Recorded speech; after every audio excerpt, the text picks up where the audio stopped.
प्रिय विद्यार्थियों, good morning. आज हम कक्षा 8 विषय विज्ञान वर्कशीट नंबर 11 को कर रहे हैं। हम पढ़ रहे हैं धातुओं के भौतिक गुण, और इससे पहले भी मैंने इसके बारे में पढ़ा है, तो आज हम उसी को आगे कर रहे हैं।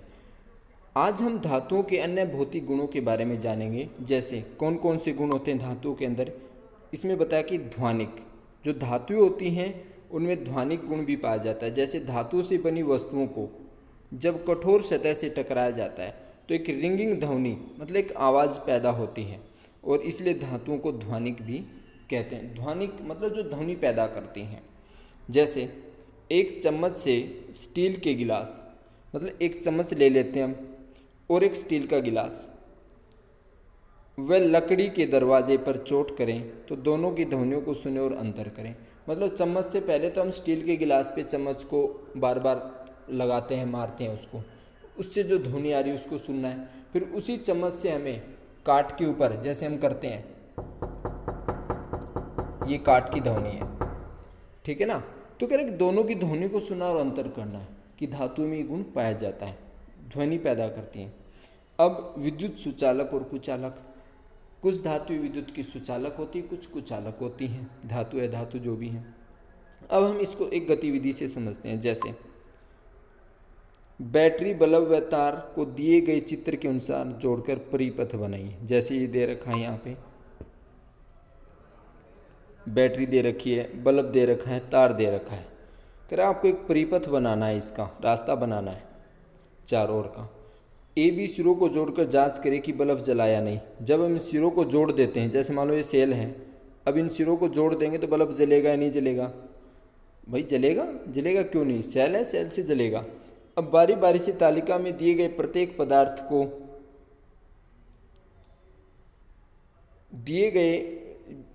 बारी बारी से तालिका में दिए गए प्रत्येक पदार्थ को ए तथा बी के बीच जोड़ें। देखिए कि परिपथ में लगा बल्ब जला या नहीं, तालिका में लिखें। जैसे लोहे का कील है, जब हम करेंगे तो दीप्त होगा ही होगा, कोयला से नहीं होगा, एल्यूमिनियम तार से होगा, तांबा तार से भी दीप्त होगा। तो इसमें दीप्त आ जाएगा, इसमें भी दीप्त आएगा, इसमें नहीं आएगा, इसमें दीप्त, इसमें भी दीप्त। तो प्यारे बच्चों, जिन पदार्थों में विद्युत का प्रवाह मतलब जिनमें विद्युत जा सकती है, यह विद्युत सुचालक कहलाते हैं। इसके विपरीत जिन पदार्थों में विद्युत का प्रवाह नहीं होता वो विद्युत कुचालक कहलाते हैं। और सामान्यतः धातु जो है विद्युत की सुचालक होती हैं, और जो अधातु होती हैं वो विद्युत की क्या होती हैं, कुचालक होती हैं। परंतु एक ग्रेफाइट ऐसी अधातु है जो विद्युत की सुचालक है, ये अपवाद है। ग्रेफाइट अधातु होते भी विद्युत की सुचालक है। अब उष्मा चालकता। उष्मा चालकता, जैसे पिंकी की मम्मी कढ़ाई में हलवा बना रही थी। अब उष्मा चालकता के बारे में बताया कि उष्मा कैसे चलती है।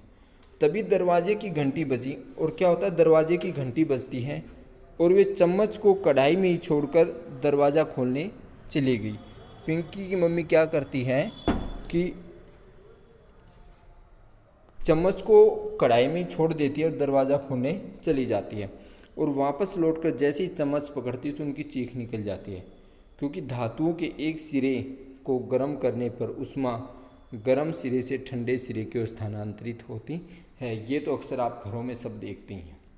भाई जब ऊपर का हिस्सा ठंडा है, नीचे का हिस्सा गर्म है, कढ़ाई में छोड़ रखा है, तो उष्मा क्या होती है, गर्म सिरे से जो ठंडा सिरा है उसकी तरफ प्रवाहित होने लगती है या फिर स्थानांतरित हो जाती है।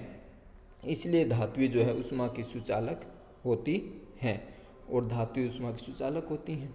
अधातुओं में उष्मा का चालन नहीं होता, ये वह उष्मा की कुचालक होती है। जैसे लकड़ी, मान लो चम्मच पे ऊपर लकड़ी लगी होती तो उस लकड़ी वाला हिस्सा ठंडा रहता। अब कुछ प्रश्न हैं और कुछ एक्टिविटी हैं, ठीक है ना। तवा लोहे का बना होता है जबकि उसके हैंडल पर लकड़ी लगी होती है, ऐसा क्यों? क्योंकि लकड़ी इसलिए लगी होती है भाई जब तवा गर्म हो तो ऊपर का हिस्सा भी गर्म ना हो और उसको आराम से उठा करके एक तरफ रख सकें। पिंकी की मम्मी चम्मच को पकड़ते ही क्यों चीखी? धातु की कोई तीन उपयोग लिखी। प्यारे बच्चों, जो धातु का जो उष्मा चालकता वाले गुण के कारण जो उष्मा थी वो गर्म जगह से ठंडी जगह की ओर स्थानांतरित हो गई, और ऊपर वाला हिस्सा भी बहुत ज़्यादा गर्म हो गया। जैसे उसने उसको छुआ तो उसकी चीख निकल गई।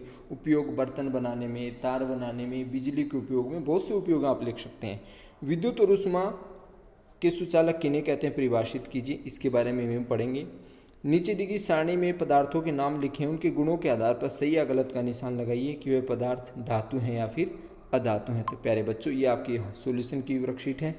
जैसे हमारा पहला प्रश्न है, लोहा ऊष्मा का सुचालक होता है जबकि सूखी लकड़ी ऊष्मा की कुचालक होती है। तवा गर्म करने पर लकड़ी गर्म नहीं होती, जिससे तवा को जो है आसानी से उतारा जा सकता है। जैसे मैंने आपको ऊपर बताया कि भाई लोहा ऊष्मा का सुचालक है जबकि सूखी लकड़ी ऊष्मा की कुचालक है। जब तवा गर्म करने पर लकड़ी गर्म नहीं होती, जिससे तवा आसानी से उतारा जा सकता है, इसलिए उसके ऊपर सूखी लकड़ी लगी होती है। प्रश्न नंबर 2 का आंसर है, क्योंकि चम्मच जो है लोहे की बने होने के कारण या फिर स्टील की बने होने के कारण पूरी गर्म हो जाती है और इसी कारण उसकी मम्मी की चीख निकल जाती है। धातुओं के 3 उपयोग, भाई चादर के निर्माण में, विद्युत तार बनाने में, बर्तन बनाने में। हमारा प्रश्न नंबर 3 का आंसर है, ऐसे पदार्थ जो विद्युत और ऊष्मा का परिवहन या संचालन करते हैं उन्हें विद्युत और ऊष्मा का सुचालक कहते हैं, जैसे लोहा, एल्युमिनियम, तांबा, चांदी आदि। हमारा प्रश्न नंबर 3 था कि जो विद्युत और ऊष्मा का जो परिसंचालन करते हैं उन्हें क्या कहते हैं। तो प्यारे बच्चों, ऐसे पदार्थ जो विद्युत और ऊष्मा का परिवहन या संचालन करते हैं उन्हें विद्युत और ऊष्मा का सुचालक कहते हैं, जैसे लोहा है, एल्युमिनियम है, तांबा है, चांदी है आदि। अब हमारा प्रश्न नंबर 4 है, ये एक सारणी दी गई है, ठीक है ना। जैसे पदार्थ हैं लोहा, चमक, आघातवर्धनीयता, तन्यता, ध्वनिक, ऊष्मा, सुचालक, धातु या अधातु, इनके बारे में बताना है कि जैसे लोहे में चमक होती है। आघातवर्धनीयता का मतलब होता है जिसको पीट करके चद्दर के रूप में ढाला जा सके, वो होती है आघातवर्धनीयता। तो लोहे को हम पीट करके चद्दर के रूप में ढाल सकते हैं, तो ये आघातवर्धनीय भी है। तन्यता, जिसको खींच करके गर्म करके तारे बनाई जा सकें, तो तन्यता वाला गुण भी लोहे में पाया जाता है। ध्वनि भी उत्पन्न करता है। ऊष्मा का सुचालक भी है, ठीक है ना, ऊष्मा और विद्युत सुचालक भी है। और अधातु में धातु है। तांबे में चमक होती है, आघातवर्धनीयता होती है, तन्यता, ध्वनिक, ऊष्मा, विद्युत सुचालक और धातु। कोयले में चमक नहीं होती, ये गलत हो गया। आघातवर्धनीय, कोयले को पीट के चद्दर नहीं बना सकते, आघातवर्धनीयता वाला गुण नहीं है। तन्यता भी नहीं होती, ध्वनि भी पैदा नहीं करता, ऊष्मा भी नहीं से वो आगे बढ़ती है, विद्युत का सुचालक भी नहीं होता, तो सब गलत हैं और ये अधातु है, ये वाला, ठीक है। कार्बन की छड़, ये भी जो है अधातु है, तो अधातु में गुण पाए नहीं जाते, इसलिए ये भी हो जाएगा। अब धातु, एल्युमिनियम में चमक होती है, आघातवर्धनीयता भी होती है, इसको पीट करके हम चद्दर बना सकते हैं, ठीक है ना। तन्यता, तार बना सकते हैं, ध्वनि भी पैदा करता है, ऊष्मा भी उससे प्रभावित होती है, विद्युत का भी सुचालक है और धातु भी है। अब हमारी क्रियाकलाप के बारे में समझा रखा है अंतिम में। तो प्यारे बच्चों, लोहा कील दीप्त, कोयला दीप्त नहीं हुआ, एल्युमिनियम तार दीप्त हुआ और तांबा दीप्त हुआ। ये एक्टिविटी वाले आंसर हैं। तो प्यारे बच्चों, आशा करता हूँ आप इसको समझ गए होंगे। और आपने यदि चैनल को लाइक नहीं किया, सब्सक्राइब नहीं किया, तो प्यारे बच्चों आप चैनल को लाइक भी करें, सब्सक्राइब भी करें और अपने दोस्तों के साथ शेयर भी करें। धन्यवाद।